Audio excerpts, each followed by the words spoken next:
Fa in amanu.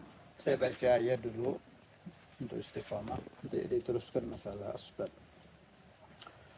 Fa in amanu bimithli ma amantum bihi faqad ihtadaw. Fa in maka apabila amanu mereka Yahudi Nasara beriman bimithli ma amantum bihi seperti berimannya kamu sekalian, yakni kepada Al-Quran, tidak mengurangi ayat, tidak menafikan nubuatan Nabi Muhammad dan lain-lain yang sudah sering dibahas. Faqad maka sungguh-sungguh ihtadau, mereka telah mendapatkan petunjuk.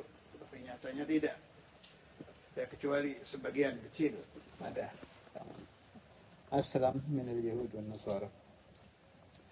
Wa in tawallau, dan apabila mereka berpaling, mereka siapa ini? Al-Yahud wan Nasara.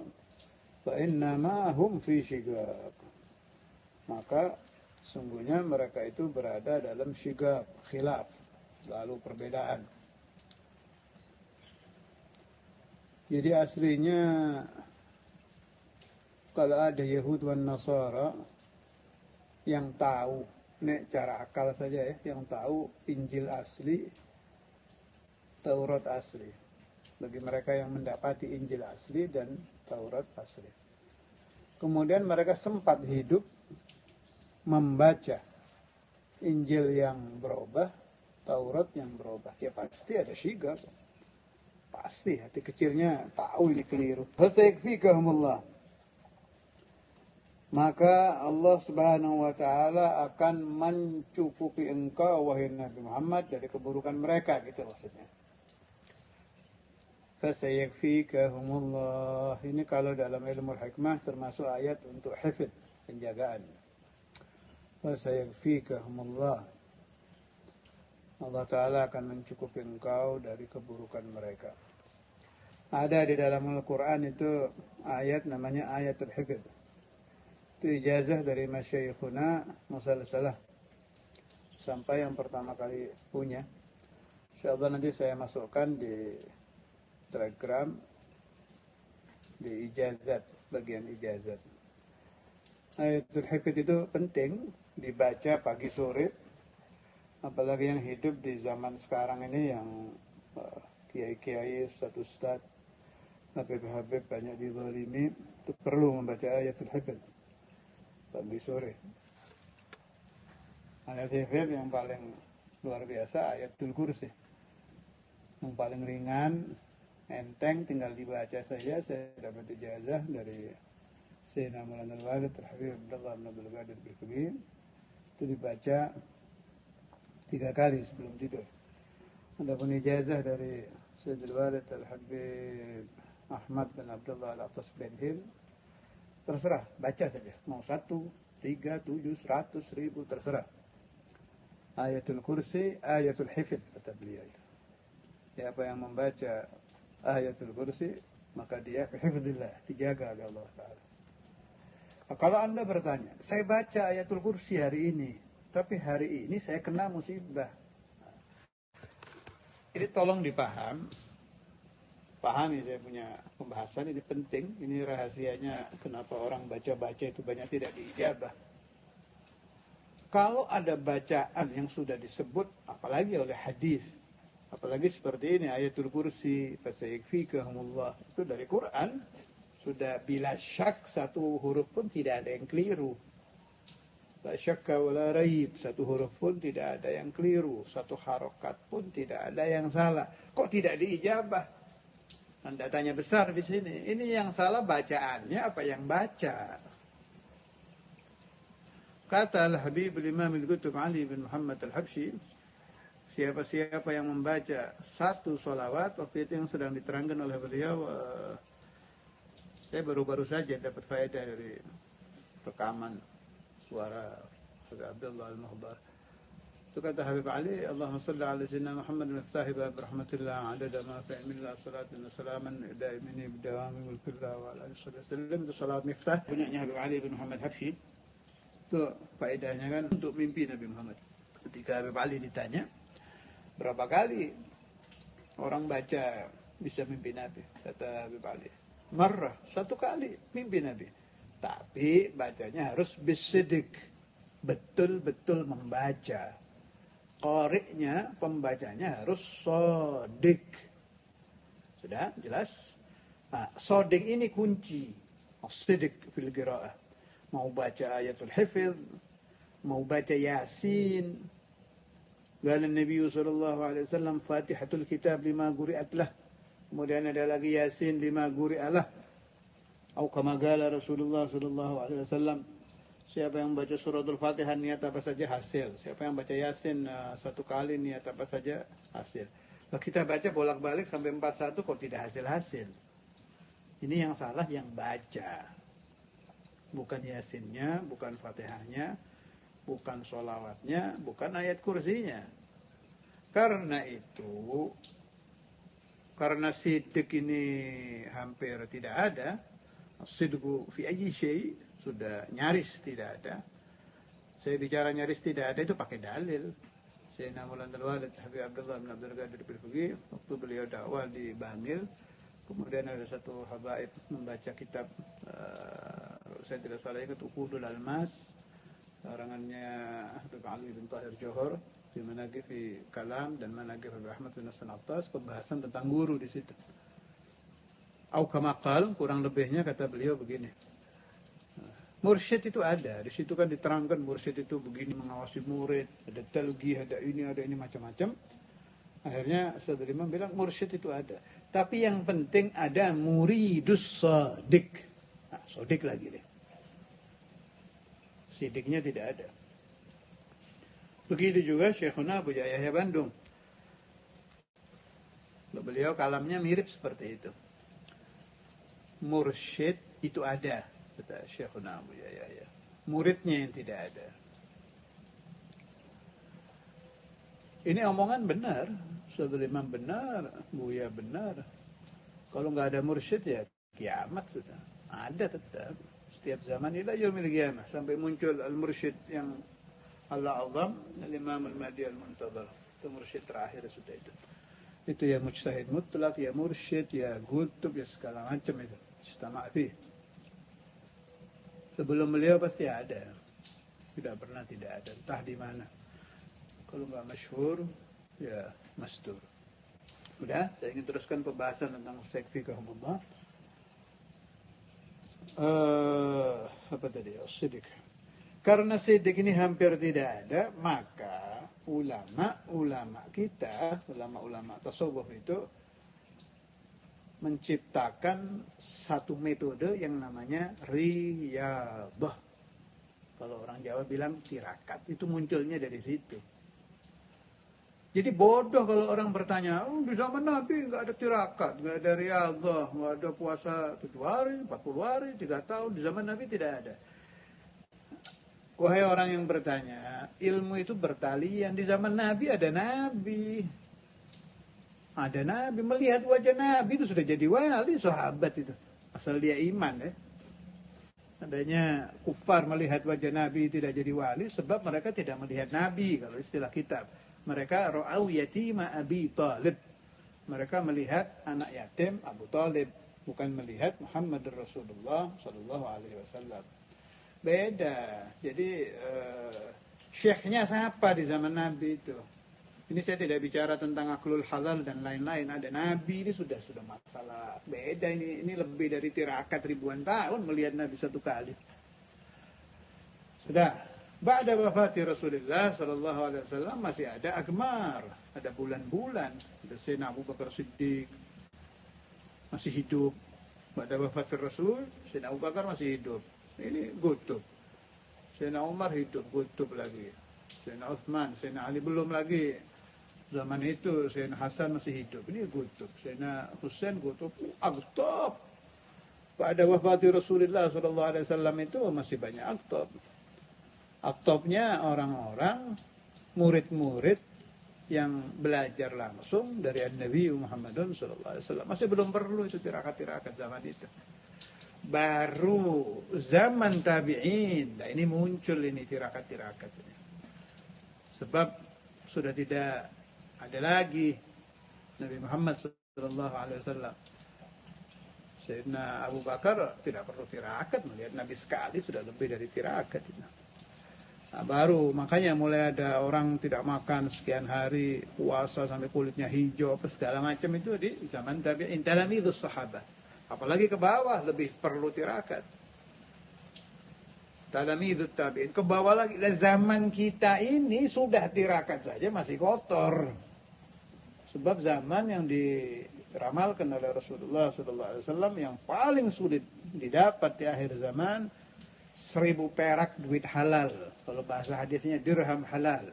Kalau bahasa kita 1000 rupiah tapi halal murni. Nyaris tidak ada. Nah, doa mustajab berhubungan dengan aklul halal. Karena itu ditirakati saja di akhir zaman ini masih sulit mustajab, apalagi tidak tirakat. Jadi harus diramu. Makanya masyayikhuna itu membuat ramuan, ya tirakat, ya sholawat, ya ziarah ke makam wali, ya nyari doa dari wali-wali yang sudah meninggal, dicampur aduk supaya memunculkan doa mustajab, agar murid-muridnya menjadi orang-orang baik, orang-orang soleh, orang-orang bersih, yang bisa merasakan ikhlas, bisa merasakan istijabatul doa, tahu bedanya. Ini ajaran setan, ini ajaran Tuhan, ini ajaran wali, ini ajaran wali palsu. Itu berat. Karena itu saya pernah baca satu risalah kecil karangan dari murid Al-Habib Imam Al-Qutb Abdul Qadir bin Ahmad As-Segaf. Di situ beliau bahas antara Syekh Abdul Qadir Jailani dengan Habib Abdul Qadir bin Ahmad Jeddah. Bukan niat membandingkan Sayyidi Syekh Qutbuz Zamani, Habib Abdul Qadir bin Ahmad Qutbuz Zamani.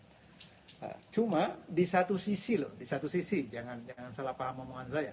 Di satu sisi Al-Habib Abdul Qadir bin Ahmad As-Segaf lebih berat dakwahnya, tahammulnya untuk umat daripada Sayyidina Al-Jailani. Kenapa? Sebab beliau fi akhir zaman. Jadi zamannya jauh lebih rusak, lebih busuk daripada zaman Sayyidina Al-Jailani. Jauh itu bedanya. Syekh Abdul Qadir, saya tidak salah itu tahun 500-an, Habib Abdul Qadir zaman kita. Di sisi ini lebih berat. Tetapi kita juga tidak boleh putus asa. Allah Subhanahu wa taala hayyun mawjud wassagi bagi. Kita tetap memohon kepada Allah taala agar bisa merasakan yang dirasakan oleh ashabu Rasulullah sallallahu alaihi wasallam fi ibadatihim. Di dalam ibadah mereka. Kemudian selain ibadah tolong dipaham ada lagi rasa namanya ilm. Sayyidina Maulana Al-Walid Abdullah bin Abdul Qadir bin Faqih pernah menerangkan hadis yang saya sering teringat sebab itu hadis sangat bagus sekali. Suatu imam meriwayatkan hadis kata Rasulullah sallallahu alaihi wasallam, "Istalidzu bil ilmi wastalidzu bil ibadah." Usahakan merasakan lezat di dalam ilmu dan lezat di dalam ibadah. Makna hadzal hadis ilm lahu dzauq. Ada rasanya. Wal ilmu itu segitu hadisnya. Ini saya yang ngomong sekarang. Wal ilmu asyrafu min al ibadah. Ilm lebih tinggi daripada ibadah. Al-alimul amil derajatnya lebih tinggi daripada al-abidus salih. Karena itu di hadis tadi, ini saya yang ngomong ini, di hadis tadi ilmu didahulukan. Istadidzu bil ilmi baru wastadidzu bil ibadah. Ada rahasia juga di situ. Tidak akan bisa merasakan lazzatul ibadah kalau tidak lewat lazzatul ilmi. Meskipun pada akhirnya menyatu. Ketika orang sudah menjadi alimun abid, itu ajib, itu namanya sufi. Ilmu yang diamalkan dengan ikhlas menyatu di hati seseorang yang orangnya abid, jadi sufi. Mengerti ajaran Nabi, merasakan ilmunya, juga merasakan prakteknya. Mendapat laqab as-sufi. Itu yang kita kejar dengan thariqah, dengan tirakat dan lain-lain. Kembali ke fasayakfikahumullah. Allah Subhanahu wa taala berjanji akan mencukupi Nabi Muhammad. Ada ayat lain, wallahu ya'simuka minan nas. Allah Ta'ala akan menjaga engkau dari keburukan manusia. Ini jaminan Allah Subhanahu wa Ta'ala. Karena itu kalau Anda melihat ada Nabi Muhammad di artikel dicaci, yang bangkit seluruh dunia, itu zahirnya ayat ini, fasayakfikahumullah. Allah Ta'ala mencukupi Nabi Muhammad SAW di zaman kita ini. Kalau di zaman dulu kan dengan hancurnya Al-Yahud dan Nasara sudah benar ini ayat ini. Di zaman kita ini begitu Nabi dicaci kan yang bangkit di mana-mana. Itu benarnya ayat ini menjadi dalil bahwa fasayakfikahumullah ini ila yaumil qiyamah. Begitu juga wallahu ya'simuka minan nas. Allah yang akan menjaga engkau. Kanya itu Nabi Muhammad dari keburukan manusia. Ada lagi ayat apa? Innaka fainakal mustahzi'in. Orang-orang yang mengejek Nabi Muhammad SAW, Allah sendiri yang akan mencukupinya. Jadi backingnya Nabi itu langsung Allah, ya, bukan makhluk lagi. Bukan Allah mengutus malaikat, mengutus hamba-hamba pilihan untuk menjaga Nabi, tapi Allah langsung. Innaka fainakal mustahzi'in. Allah langsung. Wallahu ya'simuka minan nas. Allah langsung. Fasayakfikahum sampai ini. Allah langsung lagi. Wa huwas samiul alim. Jadi kita harus jadi pion ya. Jadi pionnya Allah untuk menjaga Rasulullah sallallahu alaihi wasallam dengan segala cara, termasuk membaca Al-Qur'an, mengajarkan orang dari tidak mengerti Nabi menjadi mengerti, ya masuk di ayat ini. Dan menjadi pionnya Allah Ta'ala untuk menjadi kafi bagi orang-orang yang niat busuk kepada Nabi Muhammad. Sebetulnya yang akan dihancurkan oleh musuh-musuhnya Nabi Muhammad itu bukan Nabi Muhammadnya. Nabi Muhammadnya kan sudah di alam barzakh. Ajarannya ini. Ada yang menghancurkannya sengaja, ada yang tidak sengaja. Ini yang gawat ini. Orang yang salah paham di dalam memahami agama Nabi Muhammad, dia merasa mengerti tapi tidak mengerti, merasa benar tapi dia tidak benar.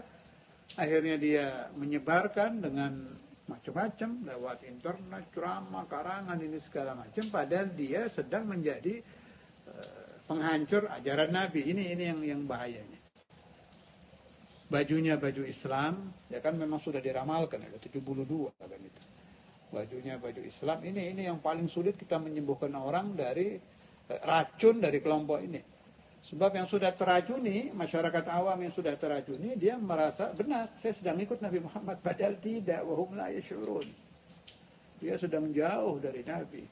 Nasallallahu alaihi wasallam. Ya Allah, lana wa lauladina, banatina, dzurriyyatina wa talamidina as-sadiqin. Sebab itu yang merusak paham-paham Nabi Muhammad ini gawat loh, dari segala sisi. Ya televisi, ya radio, ya internet, ada segala macam, saya kurang hafal namanya, ada Facebook, ada apa lagi itu, apa itu, Twitter, ada ini, ada itu, segala macam.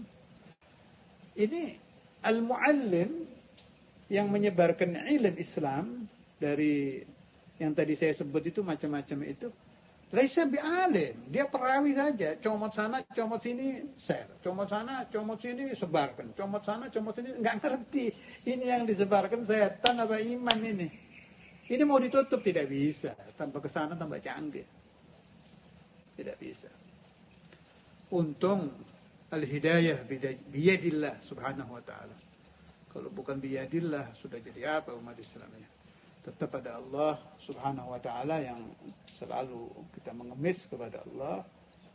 Mudah-mudahan umat Nabi Muhammad SAW tetap menjadi umat yang fahamnya sahih, ilmunya sahih, imannya sahih, Islamnya sahih, pemahaman Qur'annya sahih, pemahaman hadisnya sahih. Tanda sahih itu jadi wali. Meskipun wali am. Kalau belum jadi wali berarti belum sahih. Ingat omongan saya ini. Tanda orang pemahamannya sudah sahih, tidak ada muridnya Nabi Muhammad gagal, tidak ada. Kalau dia betul-betul ikut Nabi Muhammad. Tidak ada. Nabi. Jelas kecuali orang yang khatamahullah itu lain lagi. Kalau sudah calon ahli neraka mau ngomong apa saya? Tapi kalau dari segi sistemnya Nabi Muhammad sudah ajib, sempurna, tidak ada sistem yang lebih bagus dari terbiyatul Rasulullah SAW yang kita dapat musalsalah dari guru sampai Rasulullah SAW. Sebab nama tarbiyah, cara pendidikannya Nabi Muhammad ini dari Allah, bukan dari syekh lagi, dari Allah Subhanahu wa taala. Jadi mustahil keliru dan mustahil kurang tepat. Yang tidak beres Anda, saya, Anda. Kalau kita sempurna masuk ke sistem Nabi Muhammad SAW, minimal jadi wali. Jadi wali am. Saya nggak cerita yang tinggi-tinggi, yang atas-atas. Minim jadi wali am. Wali am itu merasakan Islam, iman, ihsan. Tahu rasanya qiyamul lail, ladahnya seperti apa. Tahu rasanya solawat itu nikmat, tapi beda dengan nikmatnya tilawatul Quran. Ini nikmat, itu terasa semua itu. Untuk orang-orang yang lulus masuk di dalam tarbiyatul Mustafa sallallahu alaihi wasallam.